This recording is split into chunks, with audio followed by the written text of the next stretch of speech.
దాదాపుగా 1100 కిలోమీటర్లు సుదీర్ఘమైనటువంటి తీర ప్రాంతం ఉంది. ఇచ్చాపురం మొదలుకొని నెల్లూరు వరకు పాతవైతే 8 జిల్లాలు, కొత్తవైతే 12 జిల్లాల మీదుగా ఈ తీర ప్రాంతం ఉన్న విషయం మనందరికీ కూడా తెలుసు అధ్యక్ష.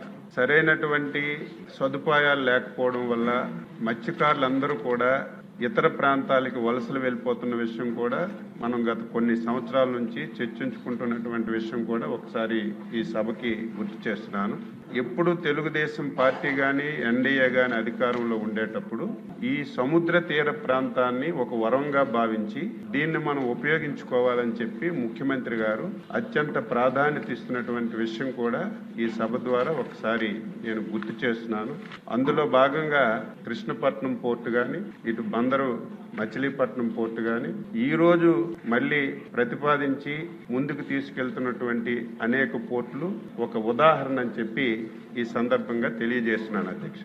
కొన్ని రాష్ట్రాలు చూస్తే గుజరాత్ కానీ, కేరళ కానీ, చెన్నై కానీ ప్రతి 10-15 కిలోమీటర్లకి ఒక ఫిషింగ్ హార్బర్ అయినా ఉంటుంది, లేకపోతే ఒక జెట్టి అయినా ఉంటుంది, లేకపోతే ఒక ఫిష్ ల్యాండింగ్ సెంటర్ అయినా ఉంటుంది, ఒక పోర్ట్ అయినా ఉంటుంది అధ్యక్ష.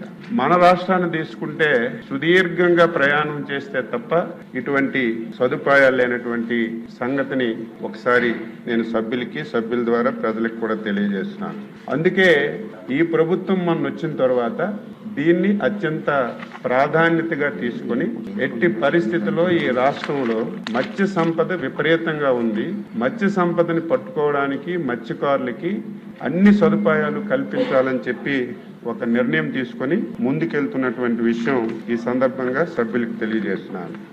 అందులో భాగంగా అధ్యక్ష, మొదటి విడతలో జవ్వలదిన్ని, ఉప్పాడ, మచిలీపట్నం, నిజాంపట్నం ఫిషింగ్ హార్బర్లన్నీ కూడా నిర్మాణంలో ఉన్నాయి, తుదిదశకు చేరుకున్నాయి.